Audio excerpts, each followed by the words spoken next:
Have you ever felt your own words turn into weapons against you? Not someone else's insults, not some stranger's judgment, but your own handwriting, your own confessions of love, turned around and handed to another man like a trophy. That's what happened to me. I wrote her a love letter, the kind you don't just toss together. I stayed up half the night, sitting at my kitchen table with a pen that kept running dry, trying to find words big enough to capture everything I felt. It wasn't poetry, but it was raw. It was me. I sealed it in an envelope, even sprayed it lightly with the cologne she always said she loved, and I imagined her reading it on Valentine's Day with tears in her eyes. But she didn't. She gave it to him, her affair partner, and he knew those words weren't his, but he smiled anyway, because the sick joke was that she thought he deserved them more than I did. That's where this story begins. Not with the affair itself, though that was its own storm, but with the exact moment my chest caved in. I walked into her apartment with roses in my hand, chocolates tucked under my arm, and a stupid grin plastered on my face, ready to surprise her. Valentine's Day, the one day of the year where grand gestures don't feel over the top. The place smelled like vanilla candles and fresh wine. I thought it was for me, but then I heard laughter from the other room. Male laughter. Deep, confident, careless laughter. I froze. I wanted to believe it was the TV, some comedy playing in the background, but then I heard her voice, soft and playful, the way she used to talk to me, and then I heard paper rustling, pages being turned. "Did you write this?" he asked, his voice dripping with amusement. And then her giggling. Of course, who else? My stomach twisted so hard I thought I might vomit right there in the doorway, because I recognized the rhythm of the words he began reading out loud. He didn't read them the way she had, not with reverence or emotion. He mocked them. Each sentence sounded smaller, weaker, crueler coming out of his mouth. He was reciting my letter, the letter I wrote by hand, the one where I told her I saw forever in her laugh, the one where I admitted I'd been afraid of losing her but trusted she would never make me feel replaceable, the one where I told her she was the best part of my mornings and the last thought before I fell asleep. Word for word, line by line he read it, and she let him. She laughed at it with him. My soul, my confessions, my faith in her, turned into a comedy script for her secret Valentine. I dropped the rose. They slid out of my grip and fell onto the floor, petals scattering across the tiles like blood drops. She came running out of the bedroom, her face pale when she saw me. He followed, tall, broad, smirking like he owned the place. And in a way, he did. I couldn't even speak at first. My throat locked up. I just stared at her, then at the crumpled envelope in his hand, the one I had sealed with trembling fingers, the night before. My handwriting was there, my name scratched off the bottom with a pen. She had literally crossed out my name and pretended those words were her. Finally I managed to choke out, "You gave him my letter." Her eyes darted between us. She stammered, "It's not what it looks like." But it was exactly what it looked like. Do you know what it feels like to watch the person you trusted most stand there, lips parted, unable to deny what you're seeing? It's not fire. It's not ice. It's like the gravity in the room suddenly shifts, and you're pulled into a pit so deep you can't breathe. I turned to leave, but he called after me. "Nice words, man. You should consider writing Hallmark cards." And then he laughed. She laughed too, softer this time. But she still laughed. That was the dagger.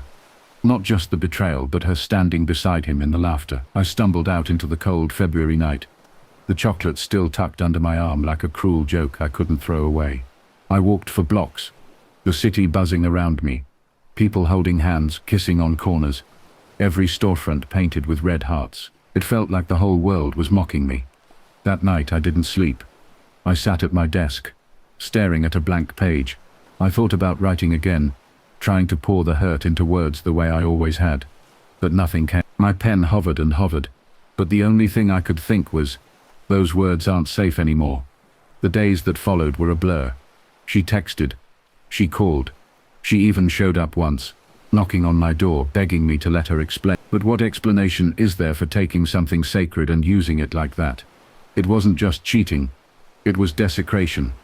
It was spitting on the very thing I thought made us special. And here's the part that haunts me most. That wasn't even the first sign. Looking back, there had been nights where she'd turned her phone upside down on the table, Mornings where she rushed out the door saying she had errands, but coming back with nothing. Times she looked at me when I spoke, but her eyes seemed to glaze, like her mind was elsewhere. I had noticed. I had buried those suspicions under layers of trust, telling myself I was paranoid, insecure, overthinking, but I wasn't. I was just refusing to see the cracks forming right in front of me. That love letter was the moment the dam broke, but the river had been swelling for months, and once it burst, there was no going back. I started hearing whispers, mutual friends who didn't know how to tell me, neighbors who had seen him leaving her place, and every piece fit together like a puzzle. I had been too blind to solve. The letter wasn't the beginning. It was just the cruelest chapter in a book she'd been writing without me. But here's the thing. As much as it shattered me, it also woke me up. There's something about being humiliated so completely, so publicly, that strips you down to your core. You can't hide behind illusions anymore. You can't tell yourself comforting lies. You're forced to look at the truth raw and unfiltered. And in that truth, there's power.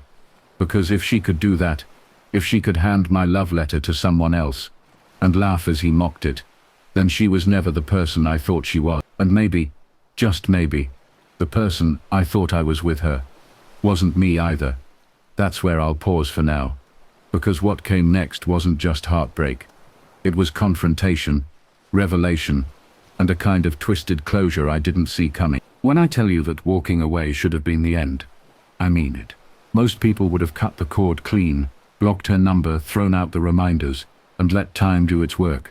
But betrayal has this way of circling back, tugging at you when you least expect it. It doesn't just live in your head, it leaks into your streets, your friendships, even your routines. And the letter, my letter, wasn't finished making its rounds. 2 weeks after Valentine's Day, I was sitting at a cafe near my office. I chose that place because it was quiet, low traffic, a spot where I could gather myself without running into anyone.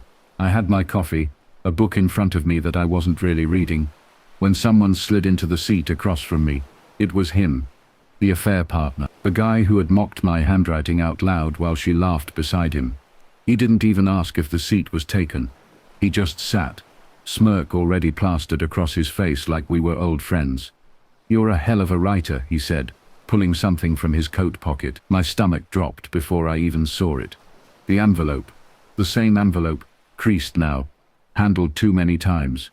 He laid it flat on the table between us, tapping it like it was some inside joke. "I figured you'd want it back. Thought maybe you'd like a souvenir." I stared at it, then at him. He was the kind of man who carried arrogance like cologne, thick, choking, impossible to ignore. "Why are you here?" I asked, voice low. He leaned back in his chair, sipping his own coffee, like this was just another Tuesday morning. "Because I wanted to see the guy she talked about so much. You should know, she mentioned you plenty. Said you were steady, loyal, kind of boring, but dependable. The type women marry, not the type they have fun with." My fists clenched under the table. Every instinct screamed to break his smug face, but I did. I forced myself to stay still, to let his words pass over me like smoke. "You came all the way here to tell me that?" He grinned wider. "No, I came here to tell you she's still calling me too, still playing both sides. And I thought, why not let you in on the joke? After all, you wrote half of it." He tapped the letter again. That was the moment I realized the depth of it. It wasn't just her betrayal. It was their theater. I wasn't just a man who'd been cheated on. I was their prop. My words, my love, my time, all fodder for their entertainment. And he was sitting here, dragging me into the front row of their twisted play. But here's where something shifted. I didn't flinch. I didn't yell. I didn't give him the satisfaction of seeing me crack. I picked up the letter, folded it neatly, and tucked it into my jacket pocket. Then I looked him dead in the eye and said, "You keep laughing now, but men like you always end up as stories women regret. And when she comes crawling back, and she will, you'll remember this conversation." For the first time, his smirk faltered, just for a second. I left him there, his coffee half finished, his arrogance leaking at the edges, and I carried the letter with me. Not as a keepsake, but as evidence of who they really were. Evidence that my love had been real, even if it had been wasted on the wrong person. The fallout didn't stop there. Word got out. As it always does. Mutual friends started to choose sides. Some reached out to me quietly, saying they'd suspected something but didn't want to get involved.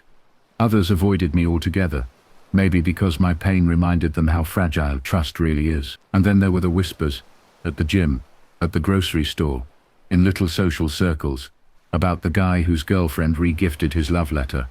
I became a story people told in hushed tones, like betrayal was contagious, and they didn't want to catch it. And then she came back, not just with texts or calls this time. She showed up at my door again, eyes red, hair unwashed, looking nothing like the woman I had once written love letters for. "He left," she whispered, voice cracking. "He said he never really cared. He just wanted to prove he could take something from you." I should have felt vindicated. I should have reveled in the justice of it. But all I felt was tired, bone-deep tired. Because the truth was, it didn't matter whether he left or stayed. She had already made her choice when she handed him my words. She tried to hand me back the letter then, as if returning it would erase the scar. I took it, but not for the reason she thought. I took it because I wanted to be the one to decide its fate. That night, I burned it, watched the flames curl the edges, watched the ink turn to ash, and for the first time since Valentine's Day, I felt something break free inside me. The funny thing about betrayal is that it doesn't just end when the relationship ends. It lingers. It shapes you, but it can also sharpen you. That letter was once the rawest part of me, handed carelessly to someone who didn't deserve it. Now it was gone, and with it went the last tether holding me to her. And here's the unexpected twist, the part most people don't tell you. Months later, I found myself writing again. Not to her, not even to anyone really. Just to myself. Pages and pages, not about love, but about honesty, about resilience, about how sometimes the worst thing someone can do to you ends up being the very thing that sets you free. So yes, she regifted my love letter to her affair partner. Yes, he mocked it. Yes, they turned me into a punchline. But here's the secret they didn't count on. The joke didn't end with me. It ended with them, because they lost me, and all I lost was a liar. And I'll never stop writing.